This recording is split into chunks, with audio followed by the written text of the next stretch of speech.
اور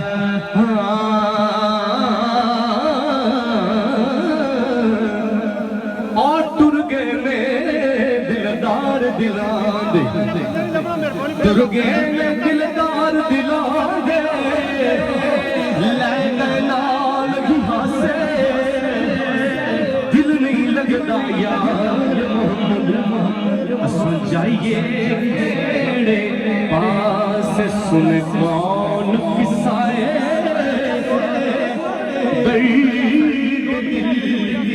میرا گسار چلا گیا جسے آشناؤں کا پاس تھا وہ وفا شیار چلا گیا. آواز تھوڑی کم کریں گے. دکھی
اب انتہائی مختصر وقت ہے تو قبلہ استاد جی کی خدمت میں گزارش ہے کہ آپ واحد حسن عرض کرتا ہوں وہ بھی کرنا. بسم اللہ الرحمن الرحیم.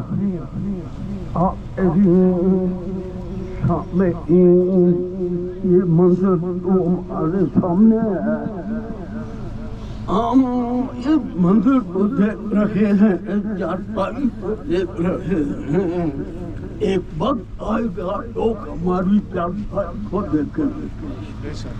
ہمیں بات یہ ہے کہ یہ میت ایک مرحوم کی ہے.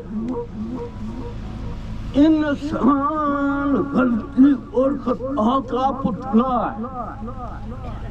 انسان کے اندر سب سے بڑی خامی یہ ہے کہ وہ کہتا ہے کہ میں بالکل حق پر ہوں, میں ٹھیک ہوں, اور باقی جو لوگ ہیں وہ غلط ہیں, وہ غلطی بات ہے. یہ ہماری بھول ہے, یہ ہماری غلطی ہے, اس کو ہمیں اپنے دماغ سے نکال دینا چاہیے. اور یہ جو میت ہے ہم نے اسی نماز جنازہ پڑھنی ہے. جو بات میں کہنے لگا ہوں یہ نئی بات ہے, حدیث کے پاس ثابت ہے, قابل غور اور قابل توجہ ہے.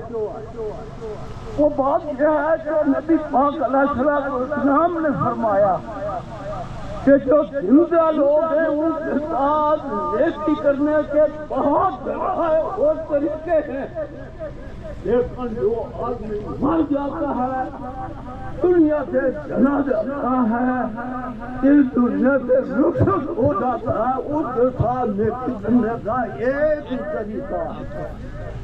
وہ کون سا طریقہ ہے کہ آپ اس کی بخشش کے لیے دعا کریں, یا اللہ اس کی مغفرت فرما دے, اس کی بخشش فرما دے, یا اللہ اس کو معاف فرما دے, کہ میت کے لیے آپ دعائیں استغفار کریں. یا اللہ میں التجا کرتا ہوں, عرض کرتا ہوں کہ اس کی مغفرت فرما دے.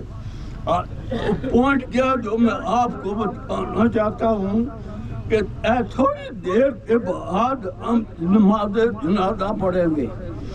اس نماز جنازہ کے اندر یہ میت ایک بالغ عورت کی ہے. ہم پڑھیں گے اللہم اغفر لحینا میتنا وشاہدنا وغائبنا آخر تک. اب یہاں پر ہم دعا مانگ رہے ہیں, بخشش مانگ رہے ہیں میت کے لیے, اس میت کے لیے نہیں, اس میت کے لیے جو بخشش مانگنے آئے ہیں ان کے لیے بھی دعا مانگ رہے ہیں. اللہ اس کو بھی بخشش, اور جو زندہ کھڑے سبوں میں ہیں یا اللہ یہاں نہیں آ سکتے ان کی بھی مغفرت فرما. یا اللہ نبی پاک علیہ السلام کی ساری امت کی مغفرت فرما. اب جب ہم یہ دعا کرتے ہیں تو قابل غور بات یہ ہے کہ جن کو ہم نے نہیں دیکھا ہم ان کے لیے بھی بخشش مانگ رہے ہیں. جو یہاں نہیں آئے آ سکتے ہیں ان کے لیے بھی بخشش کی دعا مانگ رہے ہیں, اور جو صفوں میں کھڑے ہیں ان کے لیے بھی بخشش کی دعا مانگ رہے ہیں. تو اس کی لاجک کیا ہے, اس میں حکمت کیا؟ اللہ اور اللہ کے رسول نے اس طرح صفحہ باندھ کر یہ دعا پڑھنے کا یہ حکم کیوں فرمایا؟ مشکات شریف کی حدیث ہے. ابھی آپ نے فرمایا, جو پوائنٹ میں آپ کو بتانا چاہتا ہوں وہ پوائنٹ یہ ہے کہ نبی پاک نے فرمایا کہ جس وقت بندہ اپنے غائب مومن بھائی کے لیے دعا کرتا ہے, ہر مومن کے ساتھ جو دعا مانگ رہا ہے اس کے سر کے نزدیک اللہ نے ایک رشتہ مقرر کر رکھا ہے. یہ آدمی دعا کرتا ہے, وہ فرشتہ آمین آمین کہتا ہے. ہم کہتے ہیں یا اللہ اس کی بھی مغفرت فرما, جو حاضر ہے ان کی بھی مغفرت فرما, بچہ جوان مرد ہو تو سب کی مغفرت فرما, جو یہاں نہیں ہے ان کی بھی مغفرت فرما. وہ فرشتہ آمین کہتا ہے تو اللہ فرماتا ہے کہ اے میرے بندو جن کے لیے تم بخشش کی دعا کرتے ہو میرے فرشتے نے اس پر آمین کہیا, میں نے قبول کر کے سب کو معاف فرما دیا. اب یہ لاجک ہے نماز جنازہ پڑھنے کی.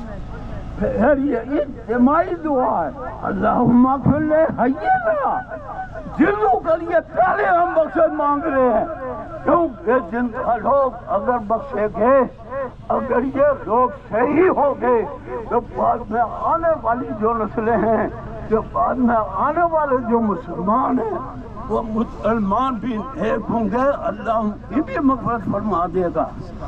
دوسرا پوائنٹ میں یہ عرض کروں کہ جو بخشش ہے, جو دعائے مغفرت ہے, اس کے کئی طریقے ہیں. ان میں ایک طریقہ میت کی طرف سے صدقہ اور خیرات کرنا بھی ہے کہ میت کی طرف سے صدقہ کرو, میت کی طرف سے خیرات کرو.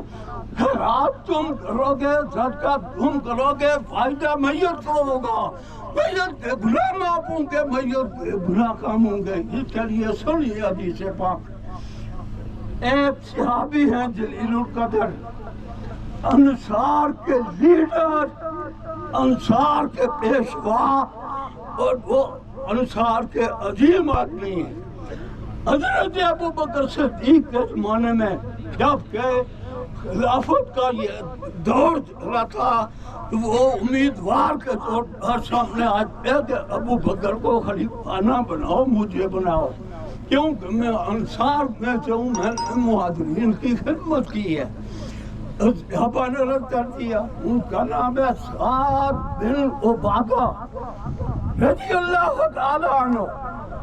ان کی والدہ فوت ہو گئی, وہ یمن میں گئے ہوئے تھے کسی سے یا کسی کام پر, واپس آئے, ماں کی قبر کو دیکھا, ماں کے ڈھیر کو دیکھا, صدمہ ہوا, آج میں اپنی ماں کی خدمت کر سکتا اور ماں میری گود میں میرے ہاتھوں میں فوت ہوتی. پریشان ہوئے, روئے بھی ہوں گے, نبی پاک کی بارگاہ میں حاضر ہوئے, حاضروں کے بعد یا رسول اللہ میں اپنی بات کا جمع نہیں کر سکا، میری بات میری موجودگی میں انتقال نہیں کر گئی، میں ان قریے کو نیکی کا کام کرنا چاہتا ہوں کہ ان کو قبر میں فائدہ ہو۔ تو آپ نے فرمایا مدینہ طیبہ کی سرزمین کے اندر جو پانی ہے یہ پانی کڑوا ہے، یہ پانی جو ہے یہ پینے کے قابل نہیں ہے، مومنین کو پانی کی تکلیف ہے، تم ایک صاف شفاف میٹھے پانی کا کنواں کھدواؤ اور اپنی ماں کے نام پر اس کو منسوخ کر دو۔ انہوں نے خود کنواں کھودا اور کھودنے کے بعد تختی لگائی، کہا هذه البئر ابن سعد کہ یہ 7 دن عبادہ کی ماں کے ثواب کے لیے میں نے کنواں کھودا ہے۔ سبحان اللہ۔ علماء نے لکھا ہے کہ جہاں جس چیز کی ضرورت ہو مسلمانوں میں وہ چیز نہ ملتی ہو وہاں وہ چیز کو بنانا موجود کرنا یہ سب سے بڑا ثواب ہے، یہ سب سے بڑا صدقہ ہے۔ جتنے رفائے عامہ کا کام ہو، جتنے زیادہ مسلمان مستفید ہوں اور ان کے بیٹے صاحب ثروت ہیں اور ان کے بیٹوں کو چاہیے کہ وہ اپنے ماں کے نام پر صدقہ جاریہ کے طور پر کوئی ایسا کام کریں کہ جو ہمیشہ جاری رہے اور اللہ کے بندے مسلمان اس سے استفادہ کرتے رہیں اور ثواب ان کی یہ والدہ محترمہ کو ملتا رہے۔ آمین۔ وقت ہو گیا جی، اب جو لوگ صفوں میں کھڑے نہیں ہیں وہ صفوں میں آ جائیں اور اپنے صفوں کو مکمل کریں۔ جس میں سجدہ نہیں ہے کیونکہ یہ دعا ہے، یہ استغفار ہے، آپ میرے لیے دعا کریں گے، میں آپ کے لیے دعا کروں گا۔ تو اب یہ سب دعائیں اکٹھی ہوں گی تو اللہ وحدہ لا شریک اس دعا کو قبول فرمائیں گے اور اس دعا کی برکت سے مسجد کی بھی مغفرت ہوگی اور جن کے لیے دعا کریں گے ان کی بھی مغفرت ہوگی۔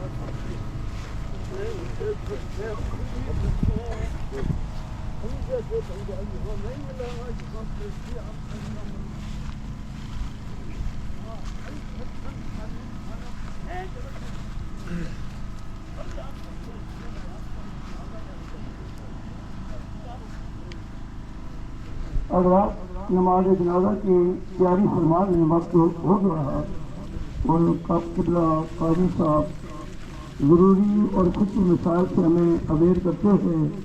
اللہ انہیں یاد رکھنے اور ان کے ساتھ عمل کرنے کی توفیق عطا فرمائے۔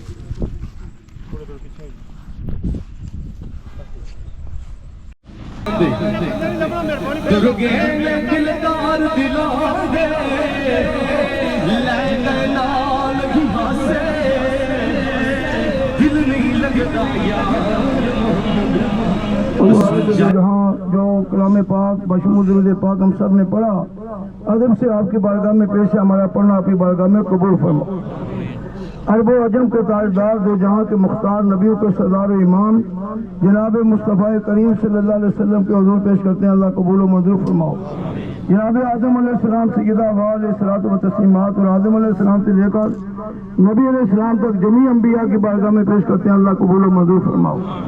آپ کو چاہے خلفاء راشدین، تمام صحابہ کے بعد ازواج مطہرات، اہل بیت اطہار، سرکار کے والدین کریمین، آپ کی امت کے تمام شہداء، تمام تابعین، تبع تابعین، ائمہ مقتدین، فقہاء کرام، اولیاء اعظام، کل مومنین مومنات مسلمین مسلمات کی بارگاہ میں پیش کرتے ہیں، اللہ قبول و منظور فرماؤ۔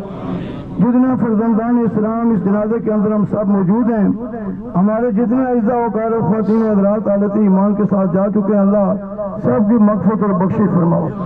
اور مولا عزت جلال بالخصوص یہ ہماری محترمہ مرحومہ مغفورہ شدید ترین بیماری برداشت کر کے بچوں نے اپنے بساط کے مطابق اپنی ماں کی خدمت میں مقدور بار کوشش کی ہے، اللہ ان کی پاکیزہ کابشوں کو اپنی بارگاہ میں قبول و منظور فرماؤ، اور اس ساری کلام پاک کا اجر و ثواب محترمہ مرحومہ مغفورہ کی روح کو پہنچا کر ان کو جنت میں اعلیٰ و بالا شان مقام درجہ عطا فرماؤ۔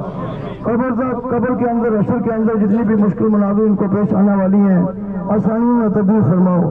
یا اللہ التجا ہے غزہ کے مسلمانوں کو، اللہ جو یہ صفاقیت اور بربریت کا مقابلہ کر رہے ہیں، اللہ خون کی ندیاں جاری ہیں، یا اللہ اس درندگی یہودیوں نے جو برپا کر رکھی ہے اسے ان کو نجات عطا فرماؤ۔